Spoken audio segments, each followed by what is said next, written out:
حضرت be be Hajra رضی اللہ تعالی عنہا اپنے فرزند حضرت اسماعیل علیہ السلام کو دودھ پلانے لگیں۔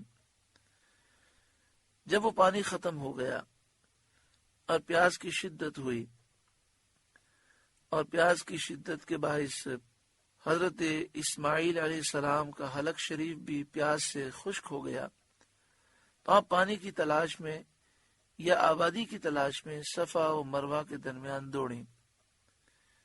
آپ صفا پر گئیں اور بلندی پر چڑھ کر آپ نے دیکھا کہ شاید کوئی قافلہ آ رہا ہو۔ پھر آپ صفا سے مروہ کی طرف گئیں۔ بیچ میں ایک ایسا مقام آتا کہ جہاں حضرت اسماعیل اور آپ کے درمیان ایسا نشیبی علاقہ تھا کہ حضرت اسماعیل علیہ السلام آپ کی نظر سے اوجھل ہو جاتے، تو آپ تیز دوڑتے اور پھر آپ مروہ پہنچتی، تو صفا مروہ، صفا سے مروہ، پھر مروہ سے صفا، ایسا 7 مرتبہ ہوا۔ جب 7ویں چکر میں آپ مروہ پہ پہنچی تو یہاں حضرت اسماعیل علیہ السلام کے قدم مبارک سے اس خشک زمین میں ایک چشمہ نمودار ہوا اور پانی بہنے لگا۔ اب وہاں سے دوڑتی ہوئی آئی اور آپ نے اس پانی کے گرد اپنی انگلی سے ایک دائرہ کھینچا اور اس پانی سے فرمایا زم زم، رک جا رک جا، تو یہ پانی وہیں رک گیا۔ آیت میں حرمت والے گھر سے بیت اللہ مراد ہے، جو طوفان نوح سے پہلے کعبہ مقدسہ کی جگہ تھا اور طوفان کے وقت آسمان پر اٹھا لیا گیا۔ حضرت ابراہیم علیہ السلام کا یہ واقعہ آپ کی آگ میں ڈالے جانے کے بعد ہوا۔ آگ کے واقعے میں دعا آپ نے نہ فرمائی تھی، اور جب جبریل نے عرض کی کہ آپ دعا مانگیں تو آپ نے کہا کہ میرا رب میرے حال کو جانتا ہے، اور اس واقعے میں آپ نے دعا بھی کی اور گریہ ازاری بھی کی۔ اللہ تعالیٰ کی کارسازی پر اعتماد کر کے دعا نہ کرنا بھی توکل ہے، بھروسہ ہے اور بہتر ہے، لیکن دعا کرنا یہ اس سے بھی افضل ہے، مقام دعا اس سے بھی افضل ہے۔ یعنی 2 انداز ہوتے ہیں۔ ایک انداز وہ ہے جو حضرت ابراہیم علیہ السلام نے آگ کے موقع پر کیا کہ میرا رب میرے حال کو جانتا ہے، اور آپ نے دعا نہ کی اور اللہ پر بھروسہ کیا، یہ بھی بہتر ہے۔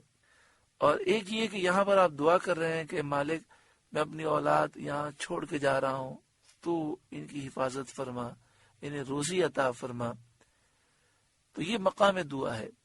دونوں انداز بہتر ہیں، لیکن افضل مقام دعا ہے۔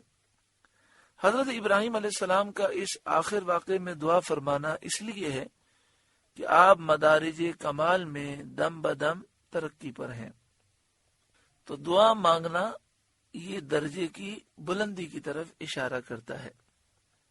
ربنا لیقیموا الصلاۃ، اے ہمارے رب اس لیے کہ وہ نماز قائم رکھیں، یعنی حضرت اسماعیل اور ان کی اولاد اس وادی میں جہاں زراعت نہیں ہوتی، جہاں کھیتیاں نہیں اگتی، تیرے ذکر میں اور عبادت میں مشغول رہیں اور تیرے بیت حرام کے پاس تیری عبادت کریں، نماز قائم رکھیں۔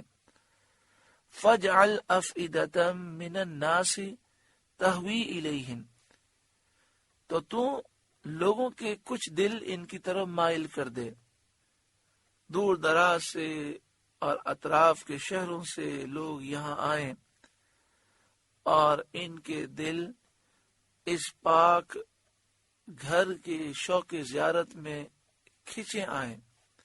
اے اللہ تو اطراف کے لوگوں کو، پوری دنیا کے لوگوں کو یہ توفیق دے، پوری دنیا سے ایک بہت بڑی تعداد یہاں پر آئے اور ان کے دل میں تو خانہ کعبہ کی زیارت کا شوق عطا فرما۔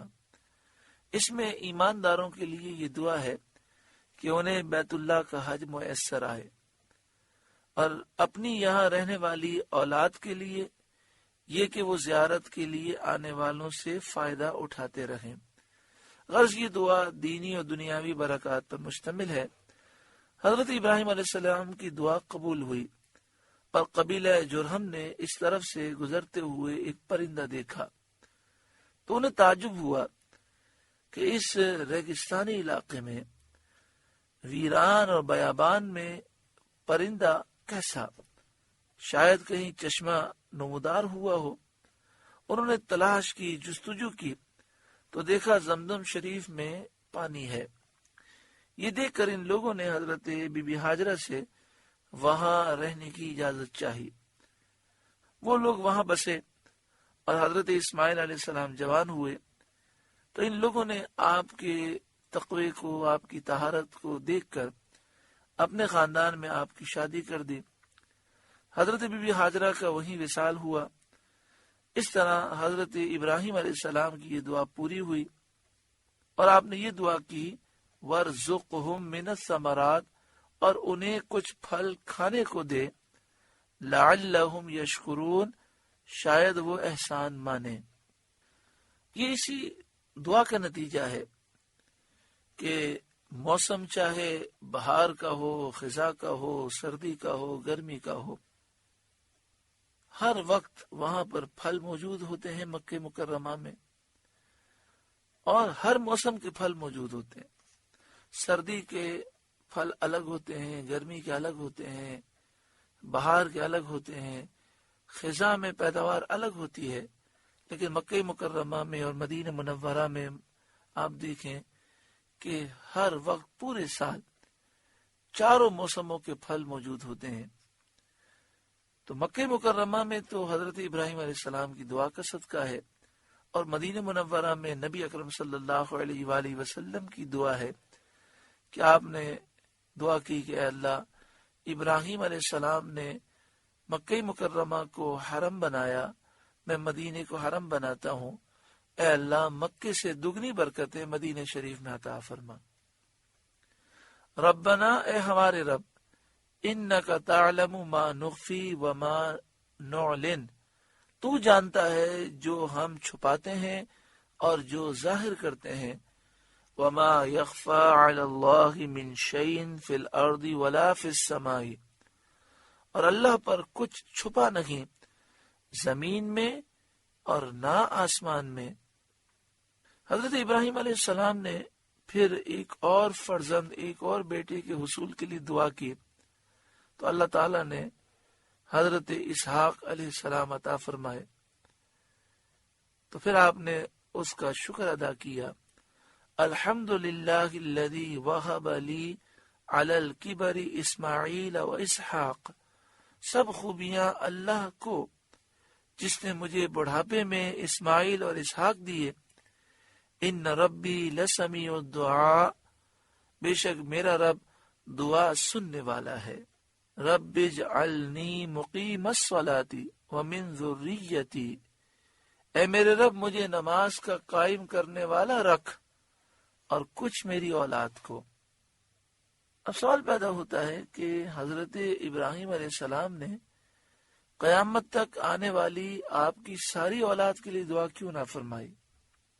وَمِن ذُرِّيَّتِي، اور کچھ میری اولاد کو نماز کا قائم کرنے والا رکھ۔ تو مفسرین نے فرمایا کہ آپ نے یہ جانا، اللہ تعالیٰ نے آپ کو یہ علم عطا فرمایا کہ قیامت تک آپ کی اولاد میں کروڑوں لوگ ہوں گے، لاکھوں لوگ ہوں گے، ان میں بہت سارے مسلمان ہوں گے، بہت سارے کافر ہوں گے۔ تو آپ نے جب یہ دیکھا کہ تقدیر مبرم حقیقی میں یہ اٹل فیصلہ ہے کہ کافر ہوں گے، تو آپ نے پھر بعض ذریت کے واسطے نمازوں کی پابندی اور محافظت کی دعا کی کہ اللہ جن کے نصیب میں ایمان ہے انہیں ہمیشہ نماز قائم رکھنے والا رکھ۔